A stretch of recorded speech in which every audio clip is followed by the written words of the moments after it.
मैं हमेशा से ही काफी जिज्ञासा से भरा बच्चा रहा हूँ और जैसे जैसे मैं बड़ा हुआ हूँ ये जिज्ञासा और बढ़ती गई है। मैं अपनी लैब में बहुत से प्रयोग करता था। न सिर्फ मैंने अपने हाथों से उस लैब को बनाया है बल्कि उसे अपने परिवार से छुपा कर भी रखा है। लेकिन कुछ दिन पहले कुछ ऐसा हुआ जो मैं अब तक समझ नहीं पा रहा हूँ। मैं देर रात तक लैब में था और अपने नए प्रोजेक्ट पर काम कर रहा था। अपनी नई खोज में फेरबदल करते हुए मेरा ध्यान कोने की एक छत पर गया। वो कोई मकड़ी का जाला या जमी हुई धूल नहीं लग रही थी, बल्कि वो दूर से कोई एस्ट्रॉइड जैसा लग रहा था। ये क्या है? मैंने पास में पड़ी सीढ़ी ली और उस जगह पर रखकर ऊपर चढ़ने लगा और फिर मैंने ध्यान से उस चीज को निकाला। जैसे ही मैंने ऐसा किया पूरे कमरे में बीप की साउंड बजने लगी। जैसे ही उसकी आवाज और तेज हुई तो मेरा हाथ कांपा और वो चीज मेरे हाथ से छूटकर नीचे जमीन पर गिर गई। ये कोई एस्ट्रॉइड नहीं हो सकता, इसकी आवाज तो बहुत ही तेज है। जब वो चीज जोर जोर से आवाज कर रही थी तो मेरा ध्यान उसके अंदर हो रही एक अजीब चीज पर गया। वो चीज बहुत ज्यादा कांप रही थी और उसमें से अलग किस्म की ऊर्जा निकल रही थी। मैं अपनी लैब की तरफ भागा। मैंने कुछ टूल्स उठाए और जल्दी से उसकी जांच करने लगा। कुछ टेस्ट्स करने के बाद मुझे समझ में आया कि ये चीज कोई एस्ट्रॉइड नहीं थी। जिस मॉनिटर के साथ मैंने इसे अटैच किया था उस पर अलग अलग तरह के कोड की लाइंस लिखी हुई आने लगी जो इस चीज से बाहर बार बार निकल रही थी। जब मैंने स्क्रीन पर ध्यान से देखा तो मुझे पता चला कि ये एक बहुत ही अलग एआई डिवाइस था। बहुत बढ़िया, बहुत बढ़िया। मुझे फौरन इस चीज पर और टेस्ट्स करने चाहिए ताकि मैं जान सकूं कि ये क्या काम करता है। मैंने मॉनिटर को आगे खिसकाया और ट्रांसलेट के बटन पर क्लिक किया। स्क्रीन पर अब वो कोड अब इस तरह लगने लगा कि मुझे उनका मतलब आसानी से समझ आने लगा। जैसे जैसे मैंने कोड पढ़ा तो मेरा दिल जोर जोर से धड़कने लगा। मेरे सामने रखे मॉनिटर पर उस कोड की लाइंस साफ साफ दिखाई दे रही थी जिसमें मेरे पेरेंट्स और मेरी बहन की रोजाना जिंदगी का बखान था। ये चीज मेरे परिवार को अपने नियंत्रण में कर रही थी। नहीं, ये नहीं हो सकता। आखिर ये चीज मेरी नजर में कैसे नहीं आई? मैं लड़खड़ाते कदमों के साथ पीछे होने लगा कि अचानक वो चीज और जोर जोर से हिलने लगी। वो उस टेबल पर पड़े हुए ऐसे घूमने लगी जैसे उसमें कोई आत्मा आ गई हो और बीप की आवाज और ज्यादा तेज होती गई। और उस चीज के साथ मैंने जिस मॉनिटर को अटैच किया था उसके कोड्स खुद ब खुद बदलने लगे और उस चीज के अंदर से आ रही आवाज अभी अब बदलने लगी और मुझे समझ आने लगी। किल डेक्स्टर, किल डेक्स्टर, किल डेक्स्टर। जैसे जैसे वो आवाज और ज्यादा तेज होती गई मुझे अपनी लैब के दरवाजे के बाहर हल्ला गुल्ला सुनाई देने लगा। दरवाजा जोर जोर से खटकने लगा और बाहर से आ रही आवाज तेज हो गई। मैंने फौरन अपने सिक्योरिटी कैमरे में देखा। मेरा परिवार मेरे लैब के बाहर खड़ा था और लगातार दरवाजा खटखटा रहा था। दरवाजा खोलो डेक्स्टर, दरवाजा खोलो।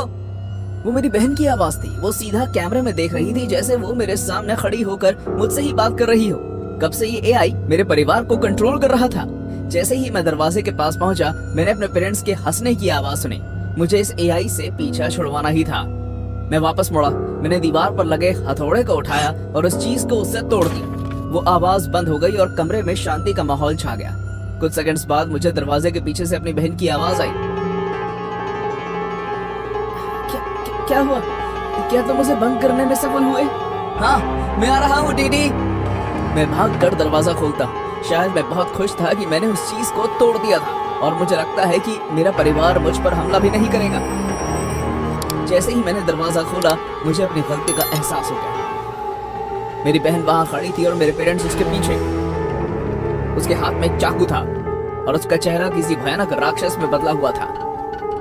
किल डेक्स्टर, किल डेक्स्टर। दीदी रुको। जब वो बात कर रही थी तो उसका चेहरा अपने आप ही हिल रहा था। उसकी आंखों में से काले रंग का लिक्विड निकल रहा था। मेरे पेरेंट्स उसके पीछे खड़े थे। वो अपनी सुध बुध खो चुके थे। सिर्फ मेरी बहन ही बोल रही थी, किल डेक्स्टर। और यही कहते हुए वो मेरी तरफ कूद पड़ी। मैं बहुत ही मुश्किल से उसे पीछे छुड़ाते हुए अपनी लैब के अंदर भागा और उसकी आवाज अब और भी ज्यादा तेज और ऊंची हो गई थी।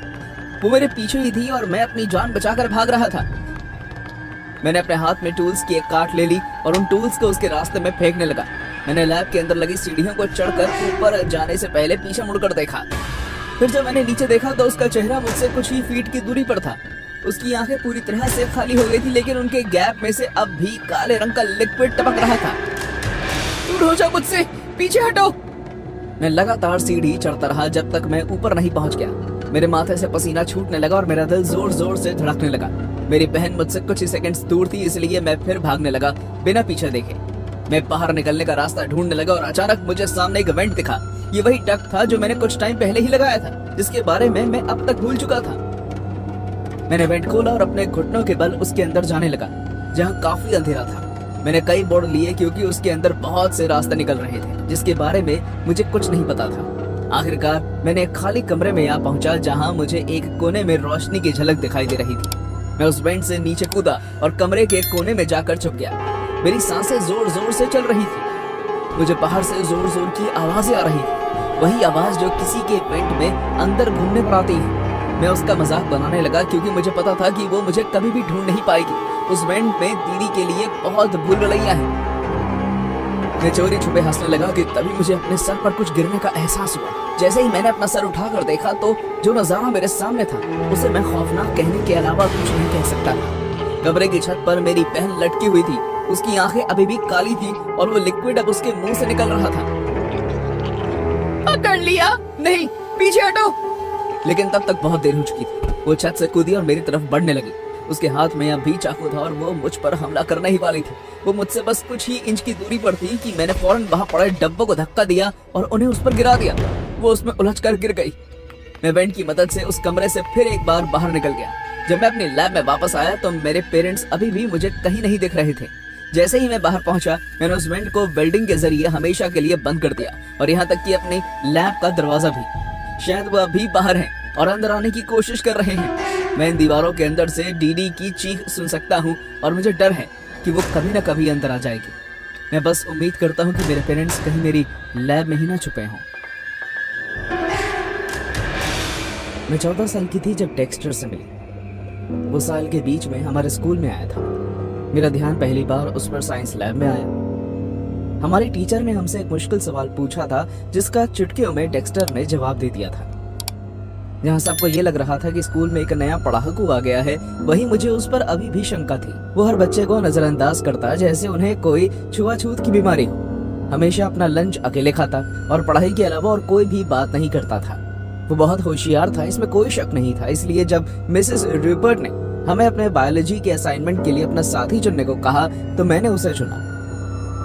मेरे ग्रेड्स बहुत कम थे और मैं उन्हें बढ़ाना चाहती थी। मैं डेक्स्टर के पास गई। वो ट्रे में पड़े ताजे मरे हुए मेंढक को एक तुक नजर से देख रहा था। हाय, मेरा नाम केसी है, मैं तुमसे कुछ पूछना चाहती हूँ। उसकी आंखें मेरी तरफ घूमी और उसने बहुत ही गुस्से में मुझसे कहा, उम्मीद करता हूँ कि तुम्हारी बात जरूरी हो, क्योंकि तुम मुझे एक बहुत जरूरी काम के बीच में परेशान कर रही हो।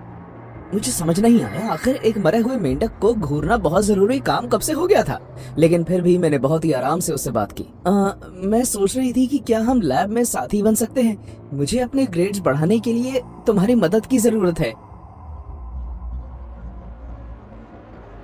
बढ़िया। क्या? अच्छी बात है कि तुम्हें पता है कि तुम बेवकूफ हो। स्कूल के बाकी बच्चों को तो कोई फर्क ही नहीं पड़ता, चाहे वो कितने भी बुरे तरीके से बात क्यों ना कर रहा हो। मैं फिर भी चुप रही। मुझे अपना काम निकालने के लिए चुप रहना ही पड़ा। हमने लैब के साथ होने के नाते अपने अपने साइन कर दिए और फिर मैंने उससे पूछा कि क्या वो प्रोजेक्ट के बारे में बात करने के लिए मेरे घर चलना चाहेगा। लेकिन मैं उसकी बात सुनकर हैरान रह गई जब उसने मुझे अपने घर आने को कहा। ये बात जानकर कि वो काफी गोपनीय और रहस्यमयी है। मैंने कभी उम्मीद नहीं की थी कि वो मुझे अपने घर बुलाएगा, लेकिन मैं उसकी जिंदगी के बारे में जानने के लिए बहुत उत्सुक थी। इसलिए मैंने एक ही झटके में हाँ कर दिया।